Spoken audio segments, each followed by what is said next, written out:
Qual será a profissão que Deus escolheu para a minha vida?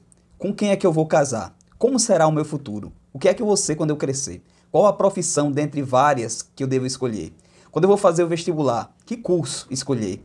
Qual faculdade eu vou fazer? Se curso técnico, se curso profissionalizante, se curso superior, graduação, concurso público, qual o caminho a seguir? Essas são algumas perguntas, algumas indagações que permeiam a mente e a cabeça de todo jovem, de todo adolescente. E hoje nós vamos falar sobre esse assunto tão importante que é sobre as escolhas da vida. Seja muito bem-vindo ao nosso canal Psicologia com Propósito. Eu sou o evangelista Gêneson, da Igreja Evangélica Assembleia de Deus em João Pessoa, na Paraíba. E estamos fazendo análise psicológica da lição de juvenis desse primeiro trimestre de 2024. Eu sou psicólogo clínico e também teólogo. E eu sei que aqui no YouTube nós temos diversos irmãos, bem mais capacitados do que eu, que trazem a reflexão teológica, a abordagem teológica da lição. Mas a minha proposta é trazer ferramentas que possam subsidiar os professores de escola bíblica dominical a contemplar ou a ir mais além nessa lição, abordando também os aspectos psicológicos que essa lição ela nos traz. Então, seja muito bem-vindo ao nosso canal. Se você não se inscreveu ainda, faça a sua inscrição, sinalize aí como positivo e vamos para a aula de hoje. A lição de hoje é a lição de número 6, as grandes escolhas da vida. O texto áureo da nossa lição se encontra em Hebreus, capítulo de número 11, versículo de número 25, que diz: escolhendo antes ser maltratado com o povo de Deus, do que por um pouco de tempo ter o gozo do pecado. Eu já gostaria de aproveitar esse texto áureo da lição para você explorar como é que seu aluno está a respeito do conhecimento bíblico. E você perguntar para ele de que se trata esse versículo, de quem está falando esse texto da Bíblia, e você tentar explorar para ver o conhecimento, avaliar o conhecimento que seus jovens ele tem da palavra de Deus. A leitura bíblica em classe se encontra em Hebreus, capítulo de número 11, versículo 23 até o versículo de número 30. Eu começo fazendo algumas indagações. A primeira coisa que eu gostaria de perguntar: quais áreas da minha vida são as mais importantes em relação às boas escolhas? Nós sabemos, meus irmãos, que existem escolhas que elas vão trazer um impacto na nossa vida, mas o impacto não é tão grande. Só que a lição ela aborda 3 áreas que são extremamente significativas, que vão fazer uma diferença muito grande se nós fizermos uma escolha errada. E você pode iniciar a sua aula fazendo essa pergunta: quais as áreas da minha vida são as mais importantes em relação às boas escolhas? E você deixar o jovem ele falar, ele participar. A segunda pergunta: o que você vai ser quando crescer? Eu acredito que todo jovem, todo adolescente, ele já ouviu essa pergunta pelo menos algumas vezes na vida. Seja o pai, a mãe, um tio curioso, um professor de escola. Eu acredito que ele já ouviu essa pergunta: o que você vai ser quando crescer? E ao longo da vida, provavelmente ele deva ter mudado de posição, de pensamento, né? Eu lembro que quando eu era criança, alguém perguntava para mim: o que você vai ser quando crescer? Eu dizia que ia ser caminhoneiro. Eu não sei de onde eu tinha tirado essa ideia, mas eu dizia que ia ser caminhoneiro. E é interessante que eu vim aprender a dirigir, eu tinha 20 e poucos anos. Na verdade, eu aprendi a dirigir na adolescência, né? Mas eu vim tirar a habilitação de fato quando eu tinha mais de 20 anos. E segui uma profissão totalmente diferente, que eu sou bombeiro militar. Então, ao longo da vida, a gente vai mudando, né? A gente, a princípio, pensa em ser determinada profissão, mas ao longo da vida a gente acaba mudando. E hoje nós vamos explorar um pouquinho sobre essa questão da escolha profissional. Então, o primeiro tópico da nossa lição: a importância das escolhas. E o primeiro subtópico: Deus nos deu o livre arbítrio. O comentarista da lição ele diz: pela bondade e graça do Senhor, temos o livre arbítrio para fazer nossas escolhas morais. Afinal, se não fosse assim, não teríamos a necessidade de escolher o arrependimento dos nossos pecados. A escolha em reconhecer que somente em Jesus encontramos a salvação e a escolha de decidir servi-lo.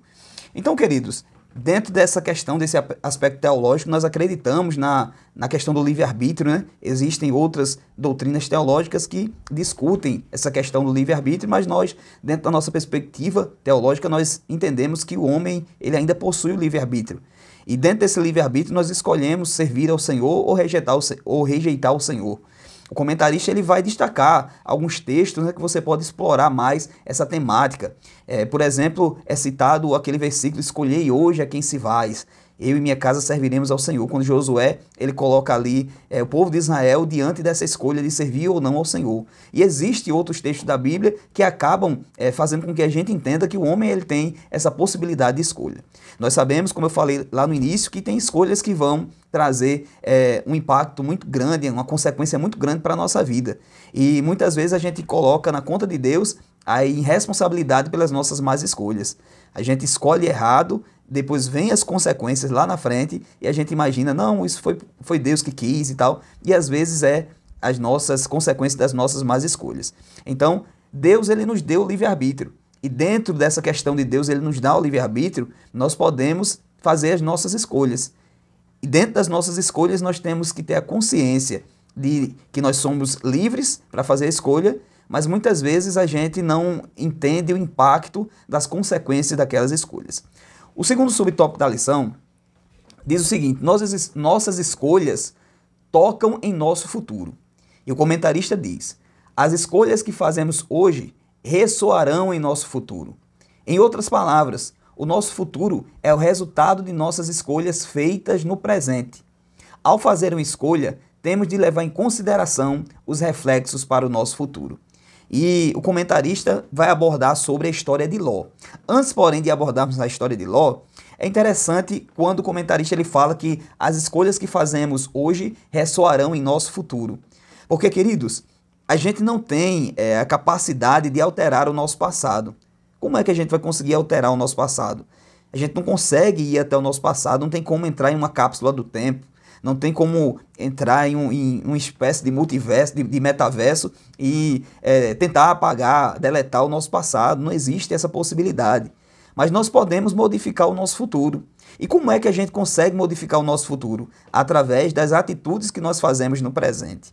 Então, as nossas escolhas, elas trarão um impacto nesse nosso futuro. Eu estava essa semana fazendo uma atividade com jovens que a gente chama de clínica pastoral. E dentro dessa clínica pastoral, nós usamos um recurso terapêutico, que é um baralho terapêutico. E nesse baralho terapêutico tem diversas perguntas, que são perguntas que motivam a discussão de várias temáticas com jovens e adolescentes. Porque na clínica, às vezes, o adolescente vem e ele tem uma dificuldade de falar, né? Tem uma dificuldade de se abrir. Às vezes é trazido pelo pai, então ele está ali e não quer nem conversar com o psicólogo. Então a gente usa esse recurso para abrir o diálogo. É um recurso muito interessante que você, enquanto professor, você pode se utilizar, não é um teste psicológico, é apenas um recurso que vai lhe ajudar na discussão de determinados temas. E um dos temas que estava sendo perguntado ali naquele baralho terapêutico era como você se via daqui a 10 anos. E eu perguntava ali para os adolescentes, como é que você se vê daqui a 10 anos? Eu acho que é uma pergunta interessante também de você abordar na sua sala de aula. Como é que você se vê daqui a 10 anos? E muitos jovens diziam, não, me vejo casado, me vejo formado, me vejo com a profissão, me vejo trabalhando. E a gente vai explorando, né? Você vai trabalhar de quê? Você se vê trabalhando onde? Como é que você vê a sua vida? E a gente vai explorando, aprofundando essa indagação. E o jovem vai ali respondendo, vai se abrindo, vai traçando os seus sonhos. Isso é muito interessante, é muito importante a gente ver isso. E depois eu pergunto, e o que é que você está fazendo hoje para construir essa vida daqui a 10 anos? Essa vida que você quer no futuro? E aí é onde pega, onde os jovens muitas vezes ficam meio que encurralados, né? Ficam ali reflexivos. Porque, queridos, tem muito jovem que ele imagina que quando ele completar 18 anos vai dar um estalo na sua mente, vai descer um anjo do céu, e esse anjo vai descer com chave de casa, chave de carro e diploma para ele. E não é assim, a gente sabe que não é assim. A gente que já passou por essa fase, a gente muitas vezes cria aquela expectativa tão grande quando completar 18 anos, mas muitas vezes quando a gente completa, não é muito bem aquilo que a gente imaginou. E o sucesso de amanhã, ele é construído hoje. Então nós precisamos entender que as nossas escolhas, elas vão tocar no nosso futuro. E o que é que eu quero amanhã, eu tenho que começar a construir no dia de hoje. O grande problema é que às vezes o jovem, o adolescente, ele só quer construir o seu futuro quando ele está ali na véspera de terminar o ensino médio. Ele olha para trás e ele vê que não teve aquele compromisso com os estudos. Ele não teve aquele compromisso com a escola. E agora ele está na véspera de um vestibular e ele olha para trás e ele vê que tem muita coisa para aprender. Então a gente tem que focar nessa parte aqui e estimular os nossos jovens a pensar no seu futuro, a planejar o seu futuro. Mais na frente a lição ela vai falar sobre a questão do planejamento e nós vamos abordar de forma mais profunda essa temática. Mas a lição ela fala a respeito de Ló. E a Bíblia narra, né, que Abraão ele colocou ali Ló diante de uma escolha muito importante. Existia ali as brigas dos pastores de Ló com os pastores de Abraão. E agora Abraão ele teria a prerrogativa de fazer a escolha para que lado seguir, mas ele deu essa oportunidade para o seu sobrinho. E ele diz, olha, você escolhe, se você for para a esquerda, eu vou para a direita. Se você escolher a direita, eu vou para a esquerda, não tem problema, faça a sua escolha. E agora a Bíblia diz que Ló, ele olha as campinas de Sodoma, de Gomorra, ele vê aquelas campinas férteis e ele diz, não, eu vou escolher esse caminho aqui. E todos nós que conhecemos a palavra de Deus, nós sabemos as consequências que Ló colheu por conta dessa sua má escolha. E Abraão, mesmo estando em um local dentro da perspectiva que não eram tão fértil quanto as campinas de Sodoma e Gomorra, mas ele prosperou, ele foi abençoado. Porque às vezes a gente fica na expectativa de que a bênção está naquele lugar que a gente vai. A gente imagina que a bênção está, a prosperidade está naquele lugar que a gente escolheu. E a Bíblia diz, lá no capítulo 28 de Deuteronômio, que essas bênçãos virão sobre ti e te alcançarão quando obedeceres à voz do Senhor. Então, queridos, nós somos alcançados pela bênção de Deus, independente de onde nós estivermos. A Bíblia fala a respeito de Isaac, por exemplo. Isaac estava ali vivenciando um período de seca muito grande, período de muita escassez. E agora a vontade de Isaac era seguir o fluxo. Estavam ali o pessoal descendo para procurar prosperidade no Egito. E a ideia de Isaac também era seguir o fluxo. Mas a Bíblia diz que Deus aparece para ele e diz, olha, não desça para o Egito, fique na terra que eu te disser. E ele ficou ali na terra de Gerar. E diz a Bíblia que, mesmo em meio à escassez, mesmo em meio à fome e à seca, ele semeou, ele plantou. E naquele mesmo ano, ele colheu 100 vezes mais. Porque o segredo não está no lugar. O segredo está no Deus que opera independente de lugar. O Deus está no Deus que abençoa independente de contexto social, de contexto econômico. Deus ele não precisa de condição favorável para abençoar. Deus não precisa de condição favorável para fazer um servo dele prosperar. Mas o segredo vai estar na escolha. Enquanto Isaac ele escolhe obedecer à voz de Deus e ficar em Gerar, Ló ele foi conduzido pelos seus olhos. Ló ele foi conduzido pelas suas agendas, pelos seus cronogramas, pelos seus cálculos, pela sua perspectiva humana. E ele colheu consequências desastrosas para a sua vida. Mas o terceiro subtópico, ele fala a respeito dos perigos das escolhas erradas. E o comentarista diz, quando fazemos escolhas erradas em momentos decisivos da vida, também teremos consequências erradas. E aqui a gente pode remeter novamente à história de Ló. Ló, ele fez uma escolha errada em um momento importante, um momento decisivo da sua vida. E as consequências também foram erradas. Porque não tem como, queridos. A Bíblia fala a respeito da lei da semeadura. Não tem como você plantar manga e colher outro tipo de fruta. Não tem como, é a lei da semeadura. Então, se você se você planta escolhas erradas, você vai colher consequências erradas. Existem duas coisas que a gente discute muito quando estuda a questão da fenomenologia lá na psicologia. E duas temáticas que aparecem de forma muito recorrente é a liberdade e a responsabilidade. A gente muitas vezes queremos usar só a questão da nossa liberdade. Às vezes a gente quer explorar a nossa liberdade. Hoje se fala muito em liberdade, mas dentro da liberdade nós temos a responsabilidade. São coisas que andam estritamente intrínsecas, ligadas à liberdade e à responsabilidade. Eu tenho a liberdade para fazer escolha, mas dentro dessa liberdade eu tenho também a responsabilidade das consequências dessa escolha. Então, vamos agora para o segundo tópico.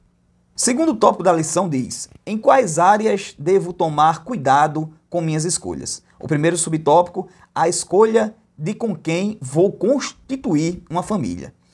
É muito importante essa escolha e eu acho que é uma das escolhas mais importantes da vida do jovem. É claro que nós temos outra escolha que é bem mais importante do que essa, mas a escolha da pessoa que nós vamos escolher para estar conosco o resto da nossa vida, porque nós acreditamos que dentro de uma perspectiva bíblica, o casamento é até que a morte nos separe.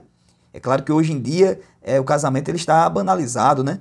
Hoje em dia nós vemos muitos divórcios acontecendo, Mas dentro da perspectiva bíblica, nós acreditamos que Deus ele faz o casamento até que a morte os separe. E dentro dessa questão de até a morte nos separe, nós sabemos que existe um percurso muito grande de resiliência, de renúncia, de preparação, de escolhas, porque nós sabemos, irmãos, que o casamento ele não vem pronto, a gente vai construindo ao longo da nossa vida. Então, a pessoa que a gente escolhe para viver a nossa vida vai impactar de uma forma muito importante o nosso futuro, principalmente um jovem que quer servir a Deus no ministério. Mas na frente nós vamos falar a respeito da escolha ministerial e nós sabemos que a nossa igreja, a maioria das igrejas evangélicas da Assembleia de Deus, ela tem o seu estatuto e no seu estatuto a pessoa que passou pelo processo de divórcio não pode ser consagrado. Então a escolha de um cônjuge vai impactar de forma muito importante a sua chamada ministerial, a sua evolução na questão ministerial. O comentarista ele diz: a escolha do seu futuro cônjuge é uma das mais importantes decisões.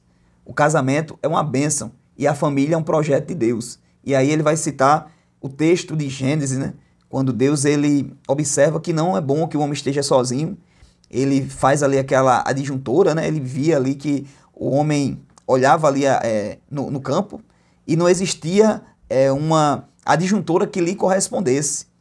E agora Deus ele traz a mulher ali e faz cair aquele sono em Adão, a gente conhece ali a história, tira ali a costela de Adão e ali provê uma esposa para Adão, e quando Adão vê aquela mulher, ele agora vira aquele poeta, né? Essa é osso dos meus ossos, carne da minha carne, vai ser chamada varoa porque do varão foi formada e tal. E você vê, irmãos, que o casamento é uma bênção, é um projeto de Deus. O comentarista ele ainda continua dizendo: mas você precisa orar e pedir a Deus que o ajude a escolher a pessoa certa para passar o resto de sua vida com ela. Eu acho interessante quando a Bíblia conta a respeito da história do encontro de Isaac com Rebeca. Capítulo 24 do livro de Gênesis é um capítulo muito interessante também para você abordar durante essa aula. E quando eu abordo esse capítulo, eu gosto de ler o capítulo todo com jovens e eu peço que eles vão destacando. E depois eu peço que eles compartilhem aquele versículo que ele destacou, porque é um versículo muito didático para a gente falar a respeito da escolha do cônjuge, da pessoa para casar. E é interessante que a primeira coisa que eu acho importante nesse texto é que Isaac em nenhum momento ele se preocupou com a questão do casamento. Hoje nós vemos muitos jovens que ficam até desesperados, né? Às vezes o camarada está com 13 anos de idade, 14 anos, mas ele já está perturbado, agoniado para a questão de casar, de encontrar uma namorada. E isso daí vira até uma obsessão, né? E a Bíblia não mostra Isaac ali preocupado, Isaac chorando pelos cantos da parede porque não tinha uma pessoa para casar, não. Nós entendemos que a escolha para a pessoa para casar foi iniciativa de Abraão. Nós vemos isso no texto. Abraão que teve a iniciativa. Abraão que chamou ali o servo mais antigo da casa e disse: olha, vá lá na minha parentela, procure uma pessoa para o meu filho casar. A gente tem prosperado, Deus tem abençoado, mas o meu filho ele não casou, daqui a pouco eu vou morrer. E é interessante, irmãos, que Abraão ele estava ali financeiramente próspero, financeiramente abençoado, mas ele colocou como prioridade, como uma coisa tão importante, a escolha de uma pessoa para Isaac casar. E não era qualquer pessoa. Ele disse: olha, vai lá na minha parentela. E isso a gente aprende também a respeito da questão do jugo desigual. Muitas vezes o jovem, ele não se preocupa com isso. Interessante, irmãos, que a gente às vezes ora para tanta coisa. A gente ora para ser batizado com o Espírito Santo, a gente ora para Deus nos usar, a gente ora para louvar, a gente ora para pregar, a gente ora para tanta coisa. E às vezes a gente não ora para escolher uma pessoa que vai embarcar em uma viagem eterna com a gente. A gente ora para tanta coisa, a gente espiritualiza muita coisa e a gente não entende que o casamento também é algo espiritual. E agora a Bíblia diz que Abraão, ele diz: olha, vai escolher lá da minha parentela. Isso fala a respeito do jugo desigual, porque tem muitos jovens que estão colhendo consequências desastrosas, danosas na vida por conta do jugo desigual. Tem pessoas que às vezes não ligam para isso, escolhe apenas com os olhos. E quando chega lá na frente, ele vai colher essas consequências. E muitas vezes vai ser uma situação muito difícil.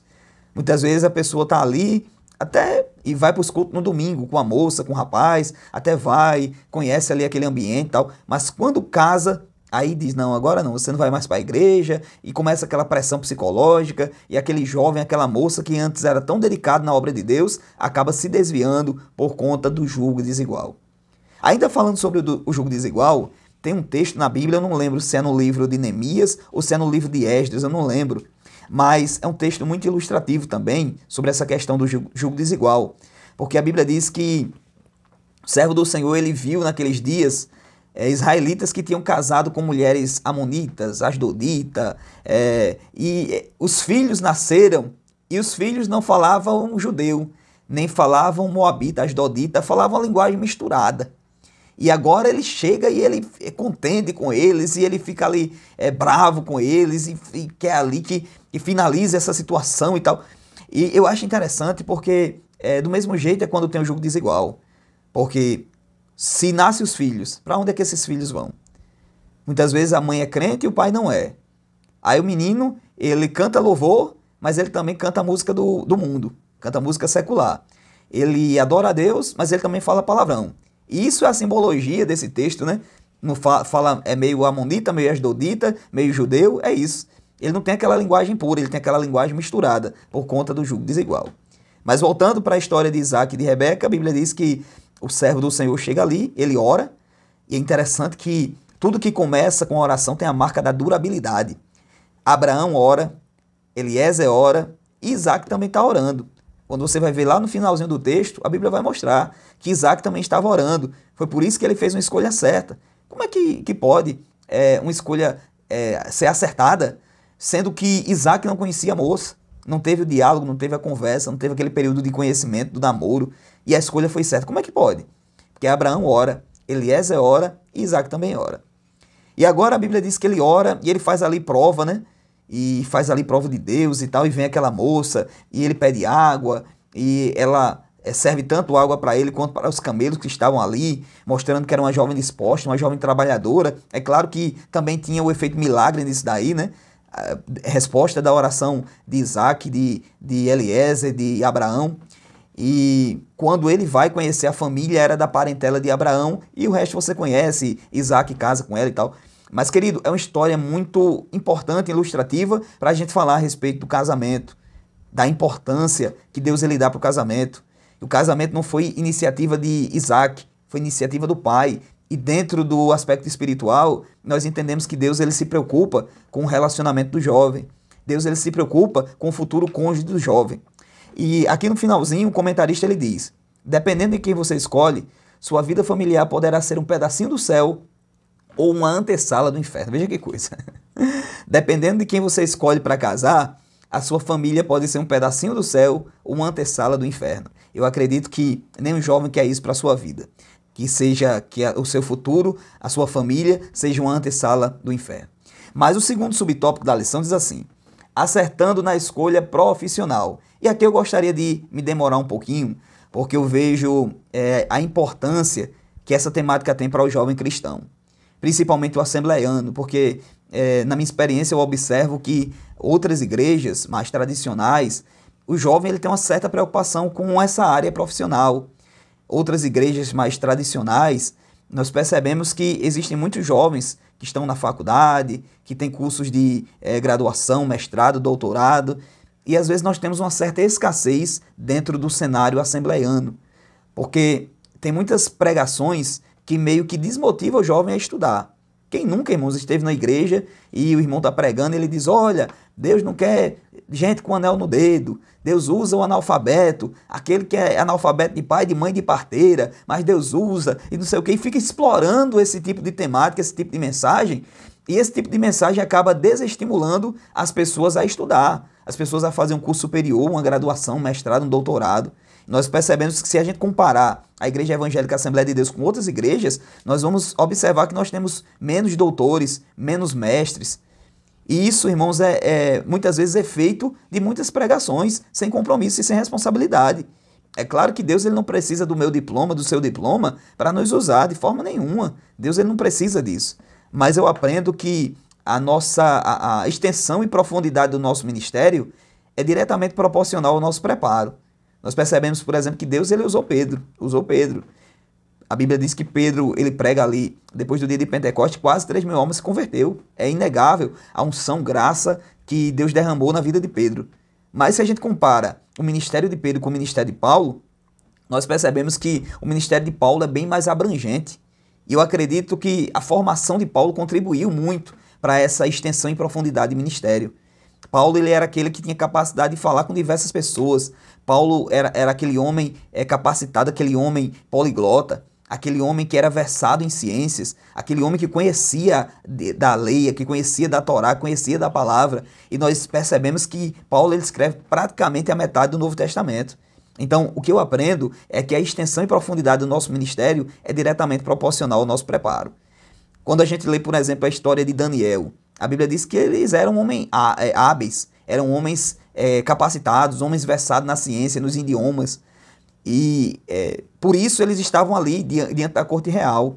Então, querido, Deus ele usa o analfabeto, mas ele também usa o doutor. E existem lugares que Deus ele vai nos colocar, e o passaporte vai ser o nosso preparo. Eu não estou querendo dizer que você precisa ter um diploma para Deus lhe usar. Não, não é isso que eu estou querendo dizer. Mas eu estou querendo dizer que existem lugares que a gente vai ter acesso por conta do nosso diploma. Por exemplo, é muito mais fácil um juiz pregar para um outro juiz do que uma pessoa que não está naquele meio jurídico. É muito mais fácil. É claro que Deus vai criar situações. O camarada está, por exemplo, ali num restaurante, perturbado da vida, angustiado, com uma crise existencial, e Deus chega e usa o garçom para pregar para ele. Ele é um juiz, mas ele está ali na lanchonete, Deus usa o garçom. E claro, Deus ele cria situações. Mas eu acredito que quem tem um acesso mais fácil, mais próximo para um juiz, por exemplo, é outro juiz. Do mesmo jeito, eu sou militar, e a gente tem a União dos Militares Evangélicos. Aqui na Paraíba, é presidida pelo Coronel Lúcio. E nós temos diversos trabalhos, pregação, trabalhos evangelísticos nos quartéis. Então é muito mais fácil um militar ter acesso e pregar o evangelho em um quartel do que uma pessoa de fora. Então, queridos, eu volto a dizer, a profundidade e extensão do nosso ministério é diretamente proporcional ao nosso preparo. Não sei se você concorda com a frase, mas é assim que eu penso.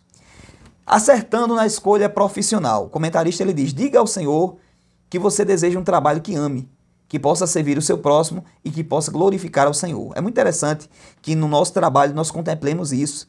É uma coisa que a gente quer fazer, é uma coisa que a gente gosta de fazer, é uma profissão que nós vamos servir ao outro e é uma profissão que nós vamos glorificar a Deus. Essa escolha profissional que você quer, que o seu jovem quer, ela está dentro desse aspecto? É uma coisa que você gosta? É uma coisa que você deseja? Vai ser um instrumento de Deus para abençoar outras vidas? Através dessa profissão você vai poder glorificar a Deus? Porque às vezes a gente escolhe uma profissão só baseada no status. A gente escolhe uma profissão só baseada na questão financeira. A gente escolhe uma profissão porque o nosso pai quer, porque a nossa mãe quer. Às vezes os pais depositam as frustrações dele na vida do filho. Ele não conseguiu ser médico, ele quer que o filho seja. Ele não conseguiu ser engenheiro, ele quer que o filho seja. Mas às vezes ele não contempla as necessidades, competências e habilidades daquele jovem. Será que ele tem essa competência, essa habilidade? Porque às vezes você quer que o jovem ele seja um engenheiro, mas ele não se dá bem na área de exatas. Que tipo de engenheiro ele vai ser? Então, aqui o comentarista ele diz, uma profissão que você deseja, que você ame, que você possa servir ao próximo e que você glorifique a Deus. Tem uma frase que é atribuída a Confúcio que diz, escolha um trabalho que você ame e não terá que trabalhar um único dia em sua vida. É claro que toda profissão ela tem as suas dificuldades, mas quando você ama aquilo que você faz, você vai para além de simplesmente a questão financeira ou status. Você vai para a questão do propósito. Você vê aquela sua profissão como um propósito de vida, como um sentido de vida, como instrumento de Deus para abençoar outras pessoas. Ainda falando sobre esse segundo tópico, acertando a escolha profissional, eu estava lendo um material e nesse material dizia que escolher um curso, pensar na carreira profissional e no futuro que se quer, tornam-se questões vitais para qualquer um de nós, pois vem ao encontro do que realmente dá sentido à nossa vida, o nosso propósito. Então é justamente isso que eu estava falando, né? A profissão ela não se restringe a um exercício, mas a profissão está diretamente ligada a um sentido de vida e a um propósito de vida. E é tão interessante quando você enxerga a profissão dessa forma. Você acorda de manhã E mesmo naquela dificuldade da segunda-feira, de acordar na segunda-feira, mas você sai porque você sabe que está cumprindo um propósito. Escolha profissional, ela está diretamente ligada à inserção do jovem no mundo adulto. Então, isso também torna a profissão, a escolha da profissão, algo tão impactante na vida do jovem. Porque o jovem, ele sai ali da sua casa, ele sai ali daqueles muros de proteção e agora ele vai se inserir no mundo adulto. Através de um estágio, através de uma profissão, através de um trabalho. Então a chave vai virar na sua vida. Quando se escolhe um curso, se escolhe também uma profissão, um ambiente de trabalho, um estilo de vida. Não sei se você já tinha parado para pensar dessa forma, mas a escolha da profissão, a escolha de um curso profissional, profissionalizante, uma graduação, ela traz outras questões envolvidas. Porque você escolhe um curso, você também está escolhendo uma profissão. Por exemplo, sou psicólogo. E quando eu fui escolher esse curso, é claro que eu já vinha de um outro curso, né? Mas a pessoa que está fazendo a primeira graduação, por exemplo, ela vai escolher o curso. Qual curso? Psicologia. Se ela está escolhendo esse curso, ela também está escolhendo uma profissão. É claro que dentro da psicologia tem diversas áreas. Você pode trabalhar com a parte organizacional, recrutamento e seleção de pessoal. Você pode trabalhar em escola, através da psicologia educacional escolar. Você pode trabalhar na clínica. Você pode trabalhar com avaliação psicológica. Você pode trabalhar na questão da psicologia dos esportes. Você pode trabalhar na psicologia jurídica. Então, você escolhe, veja como é complexo, irmão. Você escolhe um curso, psicologia. E dentro desse curso você tem um leque de opções. Mas você escolhe o curso, eventualmente você está escolhendo a profissão. Se eu escolhi psicologia como curso, é porque eu quero ser psicólogo. E agora eu vou escolher um ambiente de trabalho. E eu falei diversos ambientes de trabalho. Vai ser a escola, vai ser o hospital, vai ser a clínica, vai ser uma empresa. Dentro dessa profissão, qual o ambiente de trabalho que eu estou escolhendo? E também o estilo de vida. Por exemplo, a gente compara o estilo de vida civil com o estilo de vida militar. Se eu sou um psicólogo civil, é diferente de ser um psicólogo militar. Porque dentro da questão militar, eu tenho leis, eu tenho regras, eu tenho obrigações. E deixando a psicologia de lado, mas falando do termo civil e do termo militar. Por exemplo, se eu escolho ser um bombeiro militar, um policial militar, tem alguns tipos de comportamento, estilo de vida que é totalmente diferente. Por exemplo, se eu sou militar, todo dia eu tenho que fazer a barba. Já uma pessoa que é um policial civil, ele não tem essa exigência, não faz parte da profissão dele essa exigência. Se eu sou um policial militar, um bombeiro militar, eu tenho hierarquia, eu tenho disciplina. E esse tipo de hierarquia, às vezes, não funciona em outras profissões. Então, não é só escolher uma profissão, não é só escolher um curso, mas tudo aquilo que vem a respeito ou a partir dessa escolha que eu faço. E quando a gente vê, por exemplo, irmãos, na universidade, o jovem vai escolher um curso para fazer, aqui na Universidade Federal da Paraíba mesmo, tem mais de 100 opções. E agora, aquele jovem que está ali com seus 17 anos, terminando o ensino médio, ele está ali de frente a uma decisão tão importante e significativa para a sua vida, que é escolher um curso, que é escolher uma profissão. Então, isso é muito difícil, ansiogênico muitas vezes. Mas, dando prosseguimento, conhecer a si próprio e conhecer as profissões através de pesquisa, entrevista com profissionais, entrevista com coordenadores dos cursos, visitar universidades e ambientes de trabalho, são ações essenciais para uma escolha mais bem embasada. E dentro disso você pode promover uma feira das profissões. Você pode convidar para a sua sala de aula na próxima semana. Você pode convidar profissionais, 2 ou 3 profissionais de áreas diferentes, para testificar como é o seu dia a dia, testificar como foi a sua escolha profissional, o que fez ele escolher aquela profissão, quais as impressões que ele tem, a parte boa da profissão, a parte ruim. Toda profissão tem a parte ruim. Toda profissão tem a parte boa. E é interessante que o jovem ele contempla esses dois lados, não no sentido de desanimar ele, mas que ele possa entender se realmente é aquilo que ele quer para a vida dele. Então, o texto ele diz, né, conhecer a si próprio. Isso daí é a chave para uma boa escolha profissional. Fazer pesquisa. Quando eu estou atendendo um jovem que às vezes está com um dilema existencial dentro dessa escolha de profissão, a gente vai tentando afunilar algumas perguntas que eu vou colocar aqui nas próximas telas, né? Mas uma das coisas que a gente faz é justamente isso, fazer pesquisa. Se a pessoa se identificou com 2 ou 3 áreas, eu digo, olha, dê uma olhadinha no cronograma, no fluxograma desse curso, aquilo que você vai estudar, para ver se você se identifica. Por exemplo, o camarada ele quer ser engenheiro porque ele acha bonito dizer que é engenheiro. Aí o camarada vai olhar o fluxograma do curso de engenharia. Ele vai ver que tem cálculo 1, cálculo 2, tem cálculo diferencial, mecânica do sólido, mecânica dos fluidos, tem química, tem física, dependendo da escolha que tipo de engenharia que ele vai seguir, né? Então, ele diga, olha, você gosta disso aqui? Você se dá bem com cálculo? Porque eventualmente é uma coisa que você vai precisar lidar durante o curso. Você está disposto a pagar o preço? Porque às vezes a pessoa não é nem tão boa em cálculo, mas ele está disposto a pagar o preço. Quando eu fiz os formação de oficiais para bombeiro, no curso tem muito cálculo, né? Que é um curso de engenharia, então tem muito cálculo. E eu nunca fui bom em cálculo, eu tive que fazer curso de isolada para passar no vestibular. Mas eu queria pagar esse preço. Eu precisava pagar esse preço por conta da profissão. Então, é aquilo que eu gosto de dizer, né? Às vezes o processo, ele custa bastante, mas você paga o preço do processo por conta do propósito. Então, você vai pagar esse preço. Mas vamos lá. Escolhendo servir a Deus no ministério. O apóstolo Paulo disse que se alguém deseja o episcopado, excelente obra deseja. Servir a Deus no santo ministério é um grande prazer. O que não podemos nos esquecer é que a escolha para o ministério depende de nossa vocação. Essa honra ninguém pode tomar para si, senão aquele que é chamado. A escolha, nesse caso, é feita pelo Senhor Jesus. Hoje, irmãos, nós percebemos uma certa escassez de desejo por servir a Deus no ministério. Existem jovens que às vezes estão tão preocupados na carreira profissional, estão tão preocupados na escolha de uma profissão no sentido secular e às vezes esquece a respeito da questão do chamado ministerial. E nós entendemos aqui pela palavra de Deus que quem escolhe é Deus. A Bíblia diz que ele deu uns para pastores, uns para apóstolos, uns para mestres, para evangelistas. Então é Deus que escolhe. A Bíblia diz que quando Jesus ele vai escolher ali os discípulos, a Bíblia diz que ele escolhe aqueles que ele quis. Então, dentro da questão ministerial, não é aquilo que eu tenho vontade de fazer, porque eu acho bonito, porque eu acho interessante. Não, é porque Deus ele escolhe. E às vezes tem coisas que são verdadeiros paradoxos na nossa vida.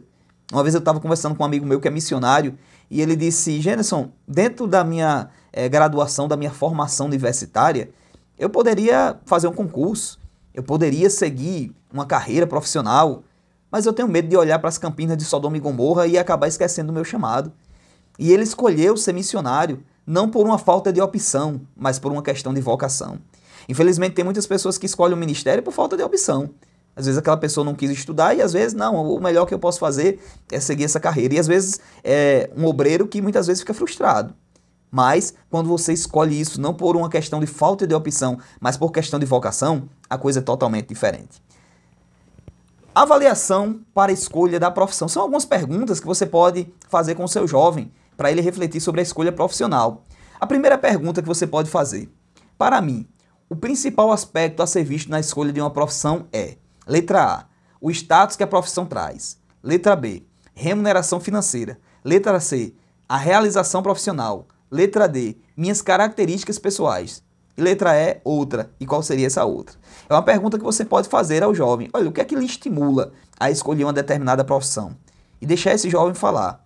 Porque a partir daquilo que ele responder, a gente pode fazer um contraponto. Por exemplo, remuneração financeira. A pessoa escolhe uma profissão de acordo com a remuneração financeira. É claro, irmãos, que a remuneração financeira, a questão salarial, ela é muito importante, significativa para a nossa vida. É claro, a gente não vai romantizar isso daí. Não, escolha aquilo que vai lhe deixar feliz e tal. A pessoa escolhe aquilo que vai lhe deixar feliz, mas às vezes não tem aquela remuneração financeira que ele esperava. É claro que o bom profissional ele se destaca independente da profissão. Minha esposa ela é assistente social e às vezes ela fica assistindo aula de uns professores que são formados em pedagogia. E são pessoas que são muito bem sucedidas nessa área da vida. Tem cursos online, recebem muito bem para ministrar esses cursos e pronto. Então, se o camarada é um bom profissional, independente da escolha do curso que ele fez, ele vai ser bem sucedido. Mas a pessoa não pode escolher uma profissão só por conta da questão salarial, da remuneração financeira. Então, essa primeira pergunta faz você explorar vários aspectos dessa escolha, o que motivou esse jovem a escolher essa profissão. Segundo, os fatores que mais me influenciam na escolha de uma ocupação são a opinião de meus familiares e amigos, o retorno financeiro, o comprometimento social, a falta de profissionais experientes no mercado, outros. É outra pergunta daquela que vai estimular o jovem a refletir sobre o que fez ele escolher essa profissão. Porque às vezes ele escolheu por conta do pai, da mãe, dos familiares, dos amigos. Não, os amigos, meus amigos, eles decidiram a gente fazer, todo mundo fazer tal curso. E às vezes não é nem a vocação daquela pessoa. 3. Há alguma possibilidade de que uma atividade que lhe dê prazer possa se transformar em profissão ou então conter uma possibilidade de ganho econômico? Às vezes o jovem ele desempenha determinada coisa que ele faz ali por hobby, às vezes, faz porque gosta, e isso pode se tornar uma profissão. Por exemplo, um jovem que gosta de editar vídeos. Ele tem um prazer de editar vídeos. Ele vira a noite editando vídeos, para ele não é algo trabalhoso, não é algo custoso, é algo que lhe dá prazer. Ele pode encontrar dentro desse hobby uma possibilidade de ele ganhar dinheiro. 4. As matérias escolares que sempre obteve mais êxito foram em função de um gosto pessoal ou uma identificação de simpatia e motivação causada pelo orientador ou professor. Porque às vezes a gente tem um professor que ele acaba despertando em nós o gosto por determinada matéria. Às vezes você não é ruim em matemática, não. Você só teve um professor ruim. E isso acabou lhe traumatizando. Isso acabou deixando com que você não se desenvolvesse naquela área. E o inverso também é verdadeiro. Às vezes você nem gostava daquela disciplina, mas você teve um professor tão empolgado, tão animado, tão apaixonado, que você acabou gostando daquela disciplina, né? Então, a matéria escolar, ela muitas vezes está ligado a uma futura escolha profissional.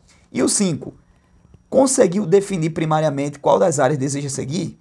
Exatas, saúde, humanas, informática ou ciência da computação? Então, a gente precisa afunilar. O jovem está indeciso com que profissão ele vai seguir, que curso ele vai fazer na universidade.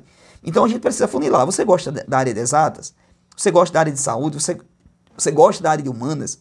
Então, dependendo a área que ele escolher, dá pra gente meio que ir afunilando. Por exemplo, se ele gosta da área de exatas, a gente tem física, tem matemática, tem as engenharias. Então, ele dentro desse leque de opções, ele vai afunilando. Porque é mais fácil você escolher entre 10 profissões do que você escolher entre 100. Terceiro e último tópico da lição. Quais são as escolhas mais importantes? Primeiro subtópico. Eu escolho temer a Deus. O comentarista ele diz: depois de analisar sua vida e verificar que tudo era vaidade, Salomão concluiu sua reflexão dizendo que o fim de todas as coisas é temer a Deus e guardar os seus mandamentos. Nós percebemos, irmãos, que no livro de Eclesiastes, Salomão ele conta a sua experiência de vida. Salomão ele teve a oportunidade de conhecer muitas mulheres, Salomão teve a oportunidade de conhecer muitos lugares, Salomão teve riqueza, Salomão teve muitas oportunidades na vida. E dentro desse leque de opções que ele teve, dessas oportunidades, dessas vivências, Salomão, ele, ao longo desse livro de Eclesiastes, ele mostra uma certa frustração com a vida. Ele mostra que a vida é vaidade, ele mostra que muitas das coisas da vida é como correr atrás do vento. Coisa temporária, coisa passageira. Mas ele coloca uma coisa que é extremamente importante na vida: temer a Deus e guardar os seus mandamentos. A mais importante escolha que o jovem pode fazer na sua vida é servir a Deus. Eu acredito que as 3 maiores escolhas da vida do jovem é, primeiramente, servir a Deus. Segundo, escolher uma profissão. E terceiro, escolher uma pessoa para casar. A primeira opção, a primeira escolha que o jovem faz, que é a escolha de servir a Deus, vai impactar a sua vida não só aqui, mas na eternidade. Então, por isso ela é tão importante. Mas o segundo subtópico dessa lição diz: eu escolho estabelecer objetivos. O comentarista ele começa falando sobre a frase do livro Alice no País das Maravilhas, quando afirma que quem não sabe para onde vai, qualquer lugar serve. E no próximo slide tem o recorte, né, da conversa, do diálogo que Alice teve com o gato. Alice chega para o gato e diz: você pode me ajudar? Aí o gato diz: sim, pois não. Alice diz: para onde vai essa estrada? Aí o gato responde: para onde você quer ir? Aí Alice diz: eu não sei, estou perdida. Aí o gato responde para ela: para quem não sabe para onde vai, qualquer caminho serve. Então, voltando para esse subtópico, eu escolho estabelecer objetivos. Porque, irmãos, não é muito do feitio, principalmente do assembleiano. Eu digo isso porque faz alguns anos que eu estou na Igreja Evangélica Assembleia de Deus. É claro que hoje mudou bastante, mas às vezes eu vejo muito jovem que não traçam objetivos. Porque a gente aprende muitas vezes, de forma direta ou indireta, que é falta de fé a gente escolher objetivos. É falta de fé a gente traçar metas. Não, o futuro está na mão de Deus. O futuro a Deus pertence. E a gente não escolhe, a gente não se planeja, a gente não traça metas, a gente não traça objetivos. E quando chega lá na frente, a gente olha para trás e a gente vê que a nossa vida está vazia de propósito. Mas o comentarista ele destaca a frase de Paulo, né? O apóstolo Paulo ele disse: mas uma coisa eu faço, e é que esquecendo-me das coisas que atrás ficam e avançando para as que estão diante de mim, prossigo para o alvo.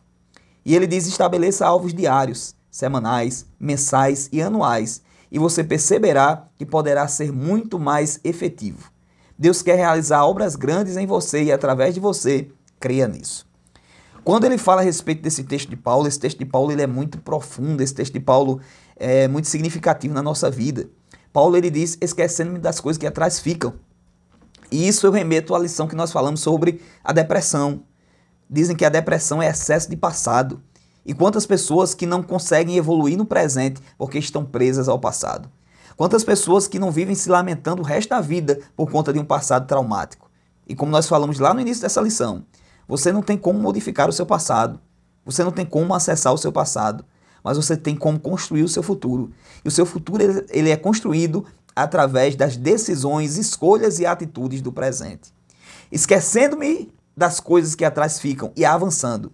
A palavra de Deus, a ordem de Deus para você nessa aula é avance. Tem pessoas, irmãos, que a gente encontra com ela 5 anos, 10 anos e são pessoas que não avançam. São pessoas que continuam na mesma. São pessoas que não evoluem. E às vezes ficam colocando na conta de Deus a sua irresponsabilidade, as consequências da sua irresponsabilidade. Mas Paulo está dizendo, esquecendo e avançando. 2 escolhas que você precisa fazer para modificar a sua vida. Primeiro, esquecer. E segundo, avançar. Avançar para onde, irmão? Para as coisas que estão diante de mim. Prossigo para o alvo. E eu lhe pergunto, qual é o seu alvo? Qual é o seu objetivo? Nós estamos aqui no mês de fevereiro. No mês de janeiro, todo mundo escolhe, traça metas. No mês de janeiro, todo mundo tem objetivo. No mês de janeiro, todo mundo faz promessa. Mas nós estamos no mês de fevereiro e tem pessoas que já esqueceram as promessas que fizeram no início do ano. Mas o comentarista ele nos estimula a estabelecer alvos diários, semanais, mensais, anuais. O que é que você quer para esse ano? Quais os seus objetivos para essa semana? É tão importante, irmãos, quando você chega no dia de domingo, durante o dia ou à noite, e você traça o planejamento para a sua semana.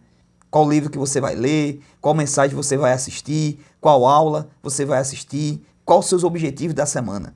E quando a gente traça os nossos objetivos da semana, nossa semana é muito mais produtiva, é muito mais eficaz.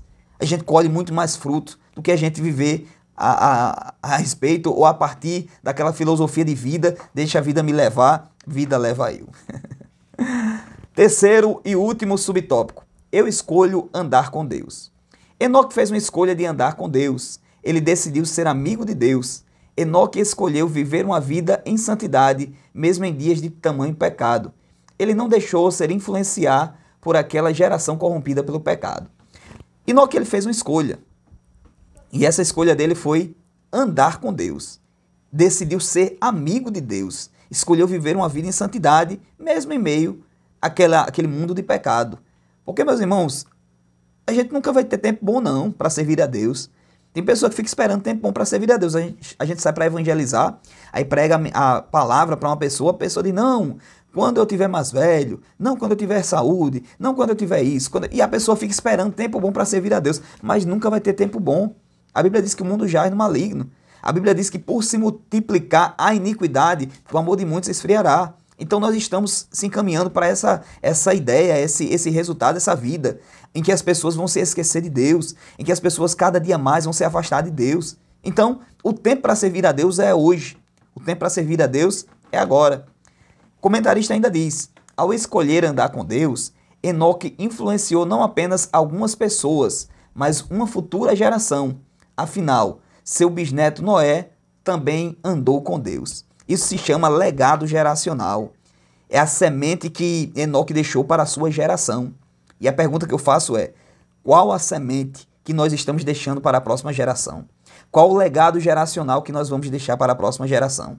Porque Deus, ele tem interesse em um legado geracional. É por isso que ele é chamado de Deus de Abraão, Deus de Isaac e Deus de Jacó. É o Deus do avô, é o Deus do pai, é o Deus do neto. É o legado geracional. E esse legado, Abraão ele deixa a partir de uma escolha. Quando ele escolhe servir a Deus, ele deixa esse legado para a próxima geração. Do mesmo jeito, Enoque, quando ele escolhe servir a Deus, ele deixa esse legado para a próxima geração. Quando a Bíblia fala no texto da leitura bíblica em classe, que Moisés ele faz a sua escolha, essa escolha trouxe um impacto tão significativo para as gerações. E a nossa escolha a gente pode não perceber, mas a nossa escolha de hoje vai impactar a próxima geração. Aquela escolha que você faz na sua profissão, aquela escolha que você faz em servir a Deus, aquela escolha que você faz na pessoa que você vai casar, vai deixar um impacto para a próxima geração. E é por isso que nós temos que pedir direção a Deus nas grandes escolhas da vida. Então eu finalizo aqui essa aula, deixando aqui os nossos contatos, nosso Instagram, @psicologia_com propósito. Siga lá, de vez em quando a gente posta alguma coisa, não sou nenhum blogueiro, então não posto todo dia. Mas de vez em quando a gente faz alguma provocação, alguma discussão ali que é importante para a nossa saúde mental. Que Deus continue te abençoando e até a nossa próxima aula.